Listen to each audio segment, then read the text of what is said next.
Life is short. Eat your caviar with your animal crackers. I bear the responsibility of all of my decisions. Good thing I'm always right. Hello! I'm Hunter Harden. And I'm Papa the Bear. And welcome to the Real Housebears.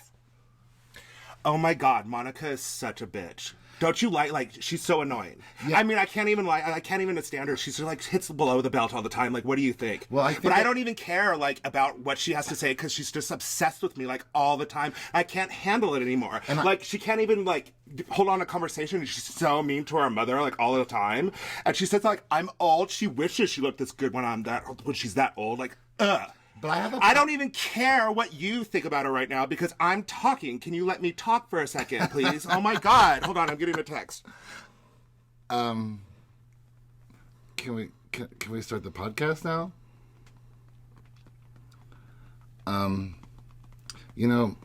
Listeners don't like silence, Lisa.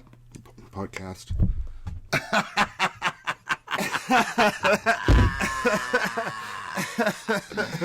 It has been so wildly entertaining. I'm having a hard time not doing Lisa Barlow every single opening. You know what? She's iconic. She really is, and this season in particular, a majority of our sound bites come from her. I want to repeat everything she says. It's so funny though, people on social media and my housewives Facebook groups and stuff, they're like, Lisa Barlow's the worst human in the world. She's so self-absorbed and blah blah blah. And I'm like, I don't want Lisa Barlow to be any different than exactly who she is. Yeah. And you guys got to remember, she's being put under stressful situations. I want to see what you look like under stressful situations. Even if she's not like that during unstressful situations, she's so hilarious. Wildly, I love the Housewives for the reasons why they were cast. Mm-hmm. I love them for their quirks, most of the time, good or bad. Now, when we get to Ramona or Kelly Dodd, now that's a whole different situation. But someone who is wealthy and unaware, please give me more. You know? Because she's the queen of trying to say analogies or metaphors, but getting them backwards. Yes. Or not even, and she brings up these other analogies that only super rich people have to deal with. Right. And she feels like it's a natural thing for everybody to deal with. I just absolutely love her for who she is, and I'm so thankful for really every minute that she's on my screen. I agree. She's definitely number one on the show. Well, this is my birthday weekend. Mm-hmm. My birthday is Sunday, November 12th. His PayPal is? I love gifts. GIFTS. I mean, I love gifts as well, but I really love presents. So I could just send you a gift? No, not you. Oh. We will be in Portland, Oregon. What? You know, it's so weird. When I say Portland, I assume everyone assumes Portland, Oregon. But do you know how many times recently when I say Portland, people have gone, Portland, Maine?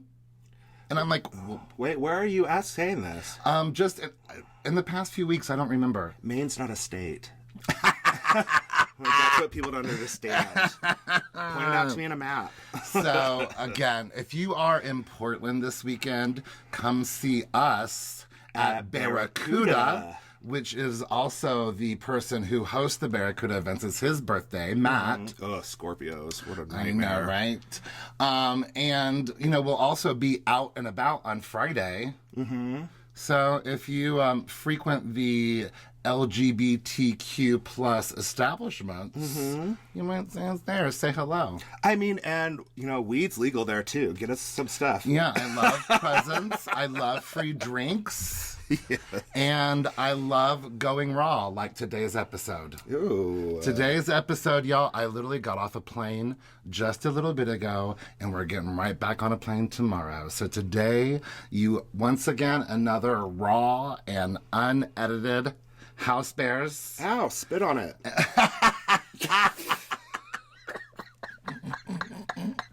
We going broke back for my birthday. And we're going I've got lots to say, especially before we even get to this week's episode. I got the lots to say about. I am wearing my Heather Gay Season 1 thumbs up emoji t-shirt. I'm wearing my Beauty Lab and Laser shirt. And your Pride version, which I think is so pretty. Yes. We are wearing them in honor of and in support of Beauty Lab and Laser and Heather Beauty Gay. Beauty Lab and Laser and Heather Gay. So if you haven't seen the news today, Beauty Lab and Laser, sued Monica for not paying for services. They do have some sort of program that's like a good faith where you can pay later situation. Mm-hmm. Well, Monica didn't pay. Mm-hmm. Monica then countersued Beauty Lab and Laser, saying that she essentially got a botched job. Now, we know that ain't true. We know that is not true. And if you look at Heather Gay's Instagram, she has a really incredible posts that also gives a little bit of shade, mentioning someone who tends to react this way when they can't pay. Mm-hmm. We also, it seems that, I think I read, I don't know who said it recently, but like none of the cast is even talking to Monica right now. I'm not either. I'm not talking to Monica either. So we are here to stan our friend.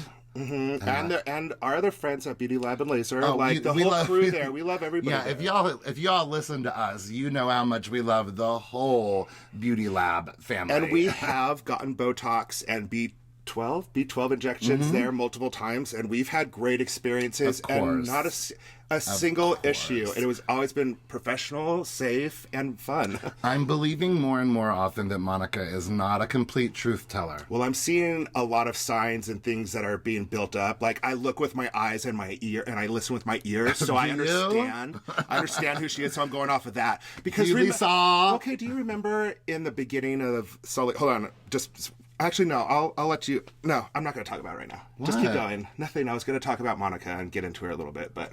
Why not? We're here to talk about I was going to say, do you remember in the beginning of the season? Well, of course you remember, but she wanted people to feel so bad for her for having to buy a bag to fit in, where nobody excluded her from the thing for not being rich in the first place, but she does this fake cry.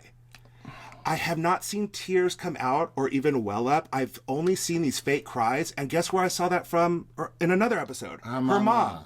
Yeah, I hope we don't get too much hate for saying this, but I think we both agree. She's just like her mom. Yeah, she's just like her mom. And it's very frustrating to see because the apple did not fall far from the tree. Yeah. So, obviously we're biased.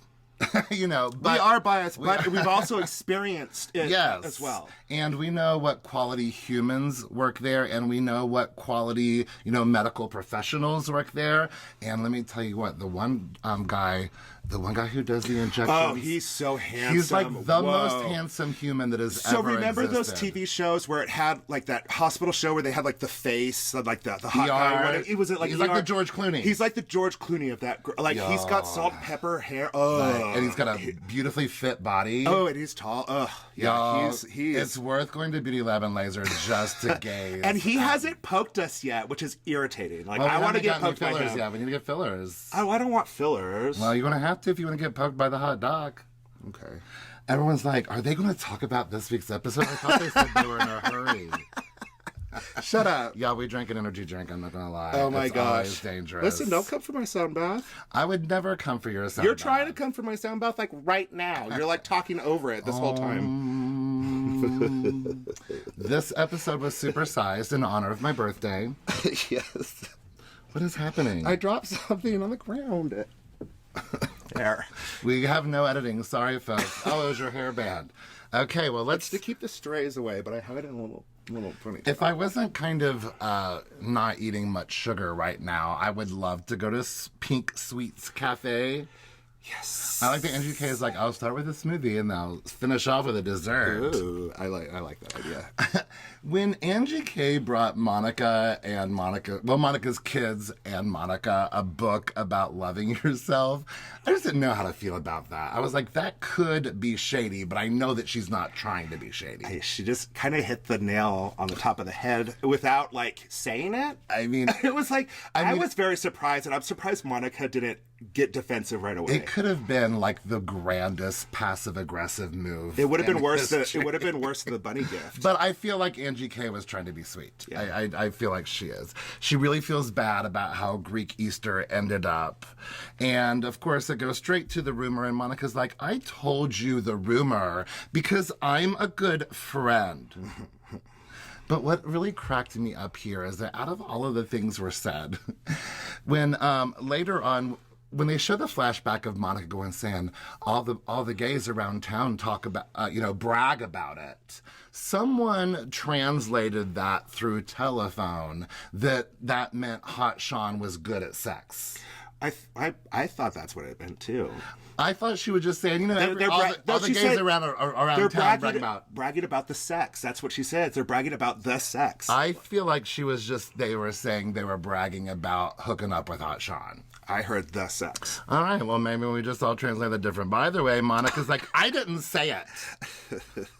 And Lisa's the one spreading lies. Now, to be honest with you, Monica's the one that said it on camera. Mm-hmm. Monica's really kind of the only one who said it on camera, except for Whitney repeating it a little bit later. Meredith never said it on camera. No, she just threatened it. So, I mean, ultimately, this whole argument is about saying it on camera. Not saying it. Saying it on camera. Mm-hmm. So really this does go down to Monica. But they get over this and push past it pretty quickly. But here's another fake Monica cry moment where she's trying to get attention because she says, I just wanted to say thank you because that was the first family thing that my kids were able to see. And I'm like, dang, girl, you need to get some friends, like somebody at a nursery or at their school, like get them something. Like if that's the first family thing they've ever seen, maybe you're not doing a good mom job. Yeah, I mean, I can never shame. My mom was a single mom, and life was great. She gave me so many great memories and stuff, and like I didn't need to see other families to know my family was different. Yeah, I really think what Monica was talking. I think what we were missing is I think she was trying to say, when I was married, we had this family, huge family, and now we have no family. And since the breakup, that's true. All I've had is my mom, and every time she came over, we would fight. Well, all I hear and see is feel bad for me, attention, feel bad. I had it rough. I want her to go talk to Cy from New York. Cy and Bren. And plus we're seeing a little bit of red about Monica right now. We're really not into her. I've never seen such a flip.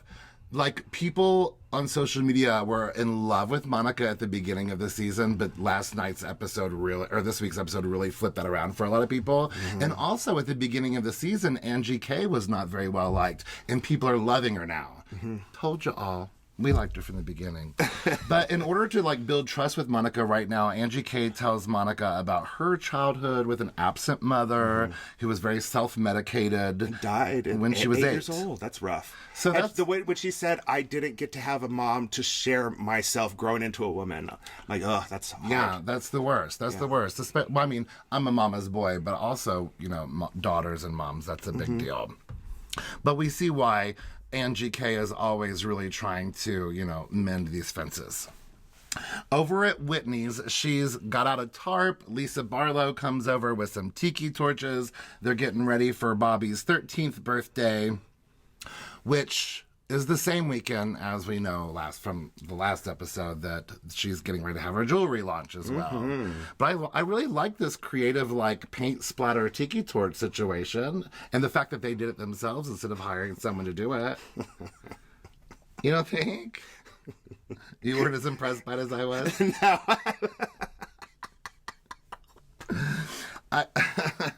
You're as impressed with it. No, Lisa's more impressed with her job on the tiki torches than you are right now. But that's I mean, again, I'm mostly impressed that they didn't pay someone else to do it. That's really, or make Bobby come out here and splatter some paint. So I don't understand why it's a big deal that Whitney's mom is coming. Why wouldn't she come? She's in good terms with her mom right now, I know. Was there an issue with Whitney's mom? Yeah, there was Whitney says her mom wasn't going to come, and then Bobby's like, I'll make her come, and so Bobby calls that's right. her.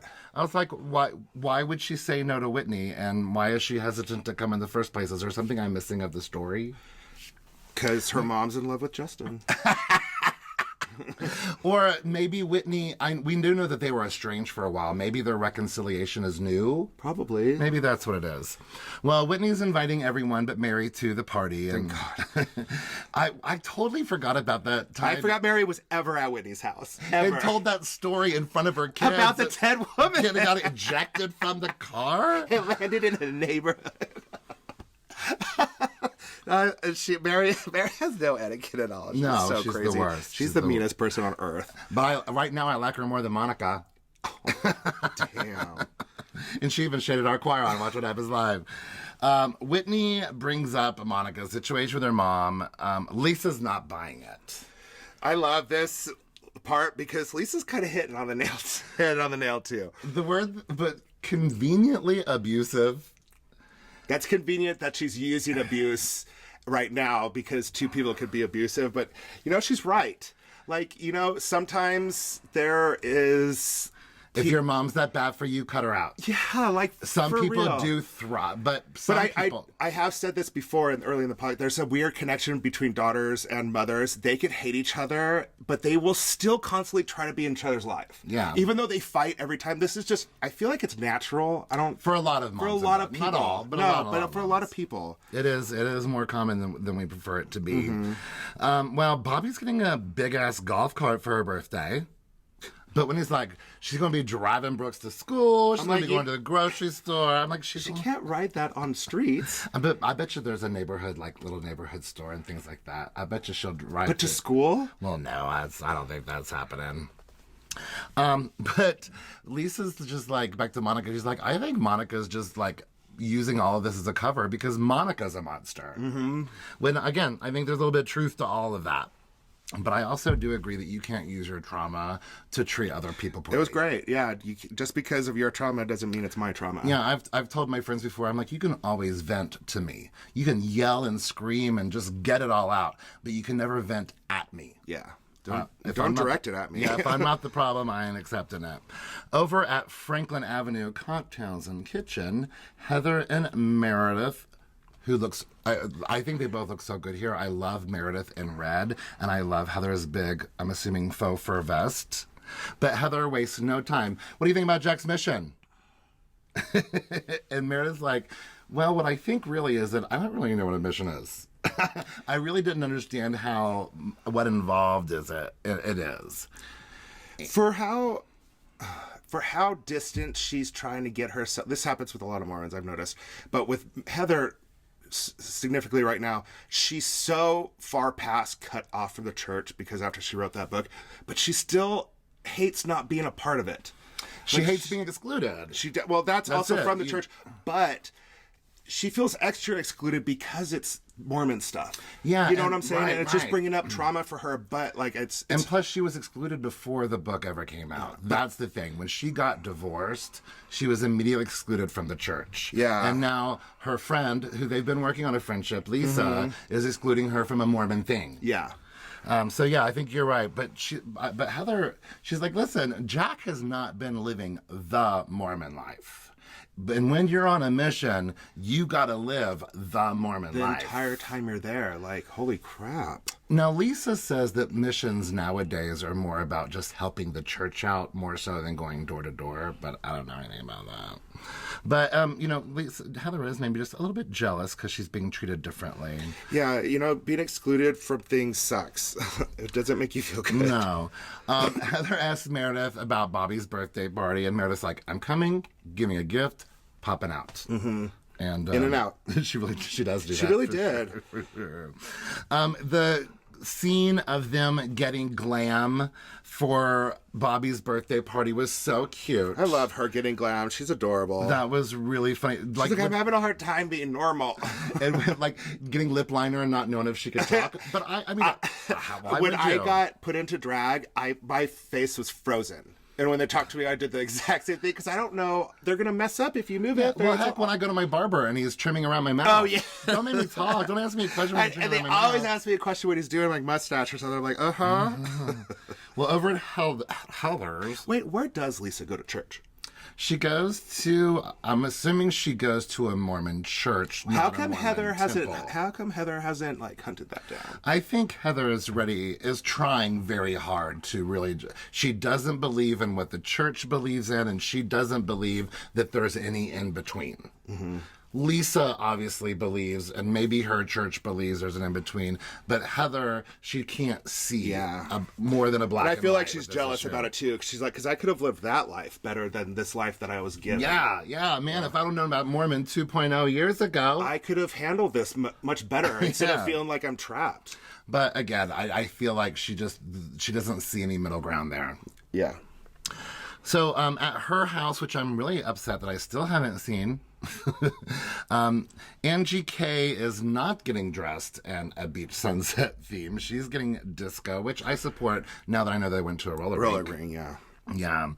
But Angie K tells Heather about a little brunch mission announcement they had, and so here's Heather feeling even worse, left out. And actually she's kind of mad because, you can tell Heather and Lisa really have finally found their place. Listen, I told you, I feel like they were going to be best friends from season 1. Yeah, Heather, like, they need to be. Yeah, Heather has told us multiple times that she really appreciates what Lisa brings to the show, and that she really does have a lot of respect for her. And so I think they've finally gotten to the place where, like, it's easier to get along.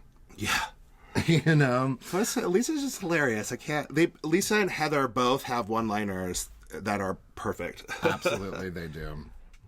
Over at Bobby's birthday party, well, before they even get to the roller rink, there's a very staged entrance of all of Bobby's friends coming into the house at once. Yes. I was like, yeah. Everybody stand outside. That was a little bit too obvious, you guys. Nobody shows up at the exact same time. But what about the Magic Cool Bus? I want a party bus. I want a Magic Cool Bus. And then they go to the Classic Fun Center. Roller skating. But did you see kids using scooters on their roller rink? I have never. Oh, I didn't see that. Yes, there were kids using, those little tiny, like, little scooters that just have, on the roller rink. It was weird.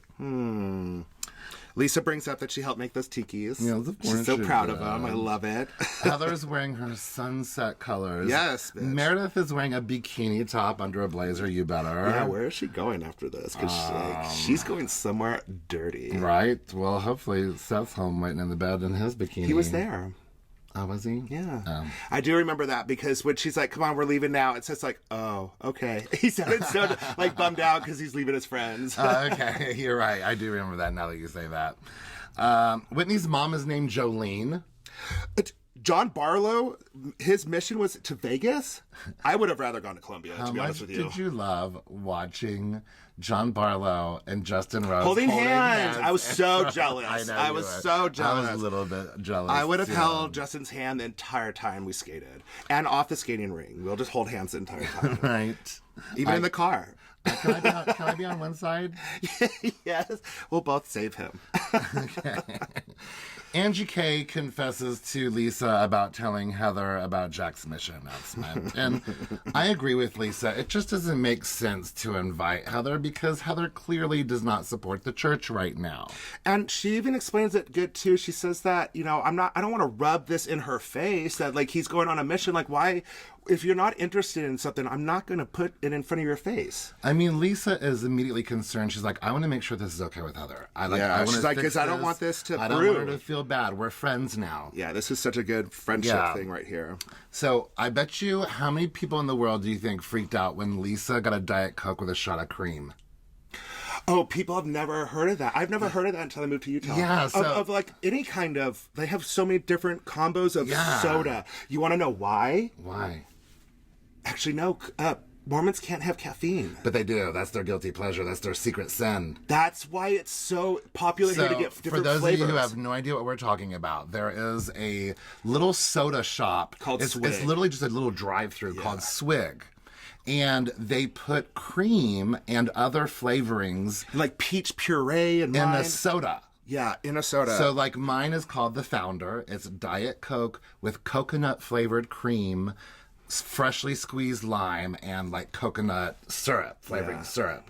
Yours has... It's like Coca-Cola Zero with like peach puree and coconut cream. Oh, it's you think it wouldn't be good, or the texture might be weird. No, it's just like amazing. A soda. It's amazing. I've never heard of it before, but Swig is bomb. Yeah, that's why this like soda bar was happening at Bobby's party, and people were putting cream in their drink. I do love it when Bobby's like, I got this and this and this, and she's like, well, slow down. She's like, I'm 13. I can drink as much Dr. Pepper as I want. Yes, man, you can. That's the rules when you turn 13.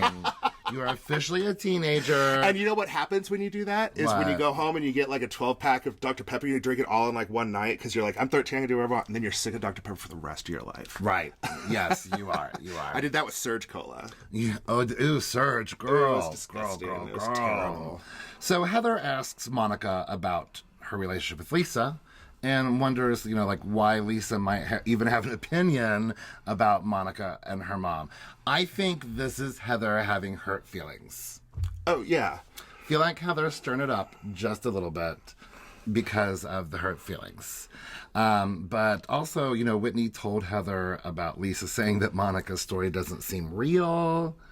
There's so much stuff happening right now that, like, I'm so nervous because there's, like, a fire brewing in, like, 3 different corners of this 13-year-old's party between all these adults. I know. And I'm like, is there really going to be, like, an adult fight at this 13-year-old's birthday party? Well, now that Monica knows what Lisa said, like, she can't keep her mouth shut. I know. Like, I'm so nervous. The kettle is, like, popping right now and, like, whistling. There we go. And then Lisa comes over and Heather's like, so yeah, we were talking about you and how you feel about her mom. And let's take a break. And then when we come back, we'll talk about Lisa's response to that. Okay. Bye. Bye. This is Heather Gay from the Real Housewives of Salt Lake City, and you're listening to the Real Housebears podcast.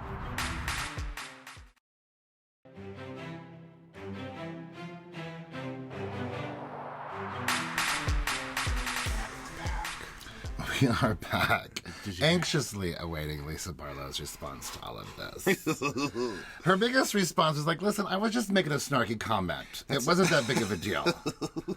I was talking about how horrible you were to your mom. It was not that big of a deal.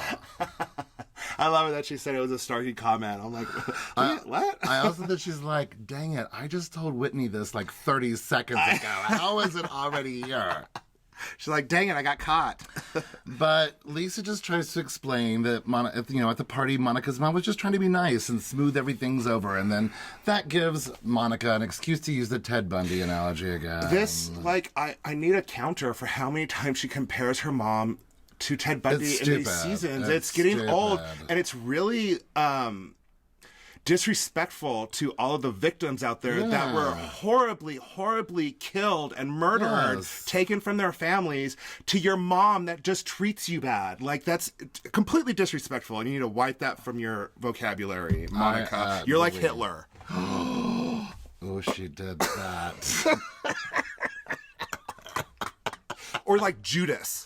I mean, come on. I'm just joking. Monica says that her kids don't want to be around her mom, and I think it's because Monica talks about her mom to her kids. You should not let your kids know about all that. I mean, I realize that sometimes you get in fights in front of your kids. That's inevitable. But she's also said that her kids have even come up to her and been like, "Grandma's acting weird," or being weird, or. But I think that Monica talks to her kids, especially her older kids, about her drama with her mom that they don't know about. So my parents got divorced when I was really young, and I have 5 older sisters, and so they all had these horrible stories about my dad, and so did my mom, but they never told me anything bad about my dad growing up. They let me experience and have my own relationship with my dad, and I didn't find out things until I asked when I was 21. I didn't start hearing what was going on in their lives and what they did. And it's like, I'm glad that they didn't, because it would have jaded me against my dad. And people make mistakes, but I'm glad I got to have a dad, you know, period. So, Monica, it just shows she's just really immature. Yeah, I mean, and again, I'm not defending Monica's mother at all. I think they're both the same person. Oh, they're 100. They're both. They're like oil and water, and they don't mix well, but they're the same liquid, you know. But Lisa asks, you know, what we're all asking in general is not only why did you bring your mom to Greek Easter in the first place, but I'm wondering, like, why did you bring your mom on the show? Period. Yeah. Why? Why did you bring her on the show? Why is there going to be an altercation in this next episode where she drives up to your car? Your mom had to have gotten mic'd up before. Like, this is put together. Like, this fighting is for the show. It's just, well, I don't think like the fighting's for the show. I just think they shouldn't have brought it to the show. Well, I feel like her mom wants to be a part of the show. Oh, so that's true. That's why it's going to be a lot of her on the show now. But when Lisa's talking to Monica, Monica won't quit talking over her. So Lisa just turns and talks to Heather what she wants to say to Monica. And then Monica's like, see, it's just like my mom. And then we see Monica's mom talking to a tree at the restaurant. I was like, why did they cut that the first time? So like, funny. That is insane. But, I love it. But you know what? You do this all the time. You will look over at our plants and you'll be like, you guys, see how bad he treats me? When I'm mean to you at home. Like, you do it all the time to me. You're right, I didn't even think You about do it that. all the time. That's the first thing I thought. I'm like, Bear talks to plants too. Complaining about me. That's because I'm from the forest. Now, Heather, on Lisa's way out, she wants to, be clear. Let me rewind that. I can't edit it, but let me try that sentence again. When Heather is on her way out, Lisa wants to clear up the mission announcement situation. Yeah. She doesn't want Heather to feel excluded. But right in the beginning of the conversation, Jack interrupts, but he's really charming. He's really sweet in his post-puberty voice. That's what Mormons are. They're very kind. Yes, they are. But Heather, again, I think she just really feels left out by church people. But this is a prime example of what Heather kind of wanted, because she wanted to kind of, hopefully, Jack kind of ask her, what's it like to be on the mission? And she could kind of explain to him, like, this was my experience. And what part of... Did she go to Colombia too? No, she went to France. Oh, she went to France, but she was still speaking Spanish to him a little bit. Well, yeah, but just because she knew a word or two. Oh, okay. But I think one thing that Lisa would probably be concerned about is, like, I don't want Heather to, like, preach to Jack about the bad of Mormons, but I don't think Heather would do that. I think Heather would want to coach him to be like, this is what to expect. I think that she would just explain what her day was like. I don't think that she would give it a nasty angle. He's already committed to this. Yeah. And you pay for your own missions, so there might have already been money paid for this. I don't know. So I think Heather is being a little bit underestimated there. Yeah. But I really love that they can talk about it so openly. This was great. I feel like it's healing for both people. Yeah. So when everyone's leaving, Lisa hugs Whitney, she hugs Angie K, and she's like, bye to Monica. Oh, my goodness. All right. So we have a moment at Lisa Barlow's house where they're making the bed. Could you imagine getting out of that low bed every morning? Oh, my God. My back. No. My back. It's so low. I'd have to roll out and get on my hands and knees and then get up. Right. But they're getting a new bed. And Whitney is going to come over and teach Lisa a new way to make a bed. I want to find this out. Yeah. But what cracks me up is, like, Lisa Barlow will pay thousands of dollars in glam just to leave the house, but she won't pay someone to clean her house. Just get a maid, girl. John asks about Monica. There's a little bit of a recap. There's no resolve. On the way out, Lisa also brings up how Monica says her mom is like Ted Bundy. Another Ted Bundy reference. But Lisa also does not like Angie K being friendly with Monica. I don't know if it's so much about betrayal as, like, listen, don't trust Monica. She's the one talking on camera about your husband. But Lisa gets a text for Whitney. And then John is just left to talk by himself, and he's like, do you need a sounding board? I'm right here for you. You can say anything you want. Well, I guess I'm going to go... he is an angel. Let the dogs out. John Barlow is an angel. He is an angel. Do you know how frustrating that'd be? I would be like, put your GD phone down. He gets it. He just gets it. He loves Lisa Barlow like we do. But I love it that when he leaves, she's like, love you. Like, she's just on autopilot. Right. We have a short moment at Heather Gay's where Georgia is getting ready for a prom. She looks so beautiful. Heather is snatched in that outfit. She looks, listen, y'all, if y'all saw Heather in person, it would blow your mind how even prettier she is in person. From the very first day I met her, I was like... I felt Monica was prettier in person than she does on camera, too. You know what? You're right. I felt, I mean, she was stunning in person. Yeah. But the camera really does, I don't know. I mean, all of them look much prettier in person than they do on camera. All of them, actually, now that you say that. But Georgia found a sweet non-Mormon Muslim boyfriend who seems real sweet and cute. They look beautiful going together. But why did Heather ask her if she's going to kiss him? Because she just wants to embarrass her. But she also wants to kind of know at the same time, like, how far is this going? Yeah, and plus, like, she wants to eliminate that purity culture. She wants to be able to have an open dialogue about romantic, sexual conversations that you can talk to me about these things because I never felt safe to talk about it. Yeah, I live purity culture, girl. I was purity culture. Honey, Jonas Brothers, purity rings. So did you notice that Whitney's Prism pop-up shop was where we had my 50th birthday dinner with Heather and Dre? It was at the Varley and the Ivy. Oh, I had no idea. I think Whitney's. So there's two restaurants in downtown Salt Lake that are connected, called the Varley and the Ivy. So technically they're two restaurants, but they're connected and they're open, and it's weird. But so that's where this was. You are obsessed with everything Bravo. Like you bring up so many random things to me throughout the day, every day about shows I don't even watch, and I'm like, oh yeah, cool. How come you don't know about any of these Salt Lake City things happening where we could have gone? Because Whitney doesn't invite us. We don't need an invitation to this. It looked like it was a pop-up shop that was planned. Well, Edward from the choir, he is in this scene, very much so, because he's sitting next to Lisa and Monica. I'll reach out to Edward and be like, hey, Edward, let me know when these things are going on. But you're so good friends with Whitney. You're probably making out in Chicago. I mean, no tongue. Like, I'm just kidding. Well, anyway, no, Whitney, she hates me. Whitney does look. I'm with Justin. Like, Whitney looks so good here. I was gonna say, Justin walks up to Whitney and says the same thing my husband says to me, just in the house, walking up behind me. Right. Like, you're hot AF now, like constantly looking for sex. Like, Jesus, criminy. The guy who works at Meredith's store is hot AF. Oh, at Meredith's store, I was like, dang. Hey guy, hey mustache. Hey guy, whoever you are. Hey jewelry designer guy, you have to be gay. You make jewelry.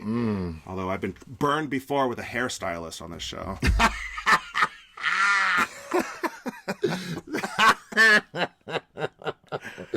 Okay, that caught me off guard. That was funny. So,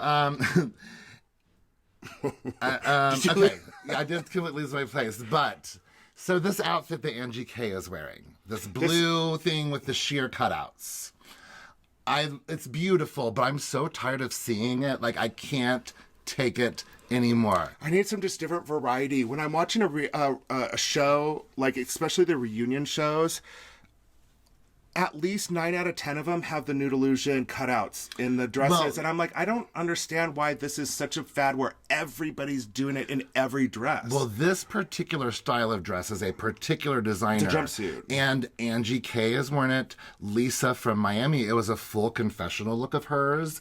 Tamra, I think it was a confessional look of hers, or she wore it on Watch What Happens Live. Another housewife that I can't think of right now wore one on Watch What Happens Live. Is it the exact same one? They're normally a different color, and the cutouts are similar but not the same. I feel they're all very similar. Some of them, like I think Angie K's was actually a dress, and most of them are jumpsuits. But I'm just tired of seeing it. I'm not saying it's not gorgeous. You know what I was refreshed by was in the New York reunion with Jenna Lyons' outfit with her open center blouse with no nude illusion. It was just natural, and the jeans. Like, I was living for that. She loves to show off her naked cleavage. I love that outfit. And if you notice, of course, everyone's wearing denim now. Really? Denim is head to toe for women right now. Really? Oh, denim has made a huge... Jenna Lyons knew it back when they filmed the reunion. Denim is everywhere now. Jenna's boss. Yes, she is. But anyway, back to Salt Lake City. Lisa asks Angie K about Bobby's party and doesn't let Angie K even respond. Angie K tells Lisa that Monica is telling people that Lisa doesn't believe the relationship with her mother. But again, Lisa just doesn't want Angie K to talk. She's not even like, at what time she goes, what's the problem with me? Let me talk. I know.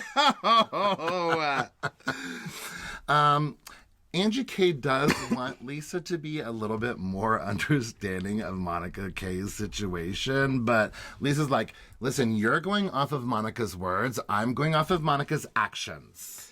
Yeah, I mean, it makes sense. But I feel like, Angie K and Lisa are that situation where there are two sides of this and somewhere in the middle is the truth. Mm-hmm. I think that's just where Monica is. I think that's probably relationships that Monica has with most people, I'm getting the feeling. Well, she said in the confessional that she loves getting in this fight in this fancy area because she's gotten in fights in a lot of places, and she lists off all these places where she's like had fights. And the only thing I got from that was, wow, you are some like rude, nasty person that will fight just randomly anywhere. Yes. Like, who can say I've gotten in fights here, here, here, and here? I'm like, that sounds like a you problem. Like, that's a you thing that you need to work on, because people don't get in fights like this. Right. Like, this is ridiculous. Monica, I just don't trust her anymore. I don't feel like she's genuine at all. Yeah, I and it's from the way. actions that I've seen and heard on the show. Yeah, I feel the same way. Well, then Angie K and Monica get together, and Monica's like, listen, y'all are the ones talking about me. Mm-hmm. I'm not the one bringing you all up all the time. You're the ones getting together talking about my relationship with my mom. No, I'm trying to think, though. Is Monica talking about them with other people outside? I don't know. No, I think it's honestly when she finds out that Lisa is talking about her, she talks about her. So I think she is right here.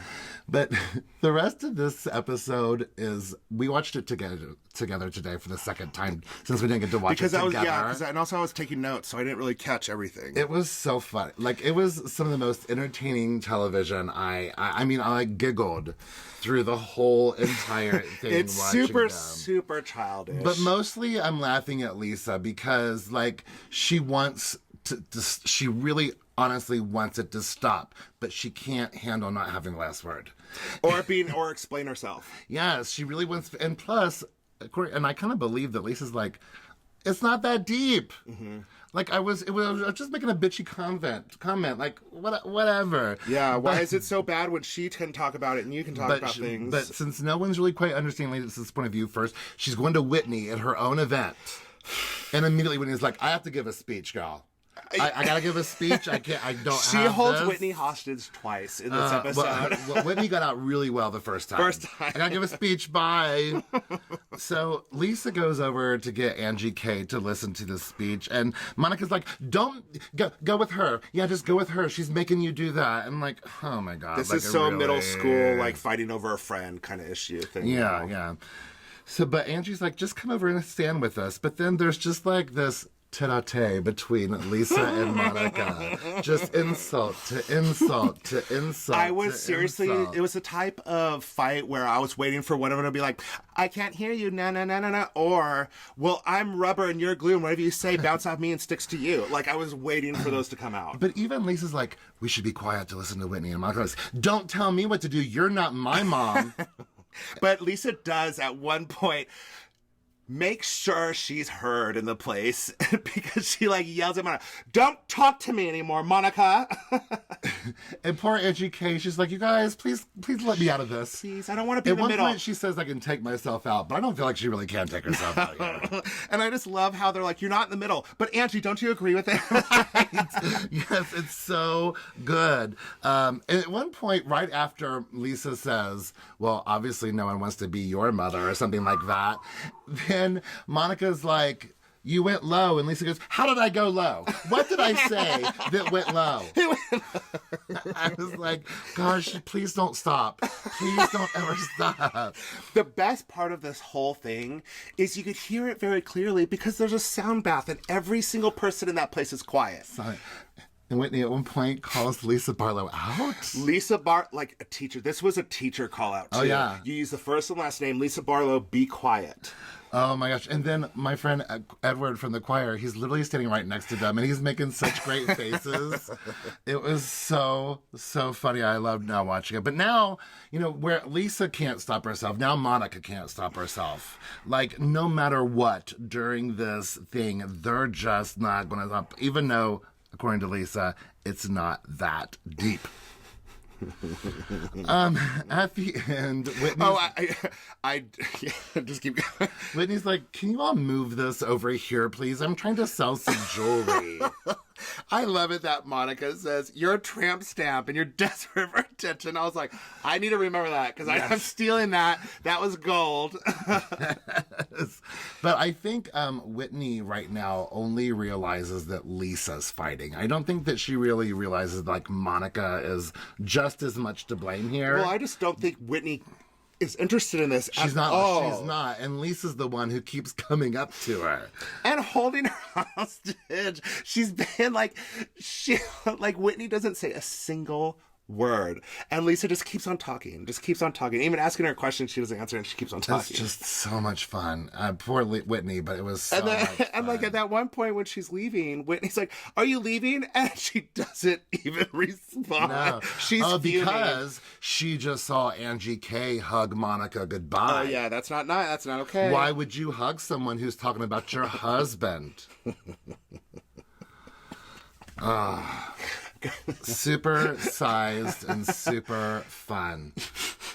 It was so... I really hope we get invited to more of these things, or you start paying attention more to Salt Lake City rather than all the other housewives crap. Hey, I gotta keep up with all of them. Potomac is like... You're like obsessed. This is true You're Bravo. obsessed This with is it. true Bravo heaven right now. We got Salt Lake City, Beverly Hills, Potomac, Miami, and Mary DeMedicine all at the same time. I just watched that Beverly Hills episode, and Sutton is Off the piece chain. of work right now. You all know, well, you all might not know, I don't watch Winter House or Summer House because I don't like to watch the way that straight men treat women on reality shows. And it's the same scene every season. And even though I do watch Southern Charm, but I'm just used to that. Ugh, I hate it when you watch Southern Charm. I hate all those people.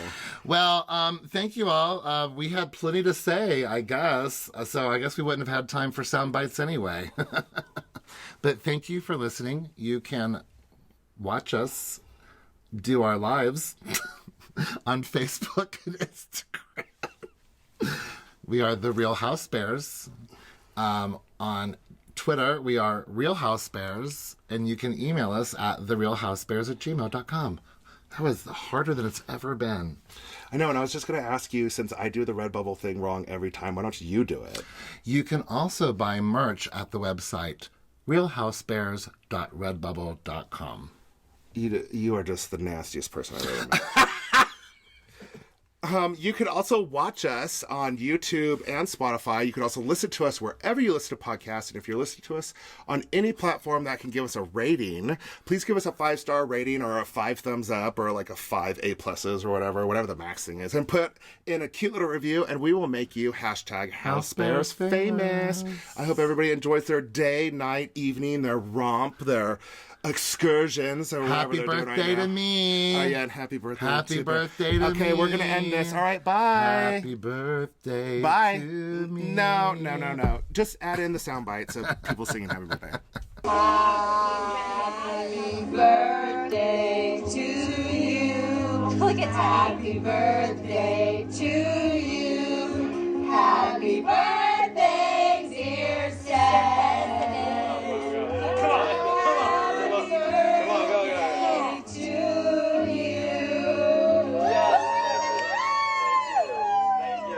Okay, love you, bye.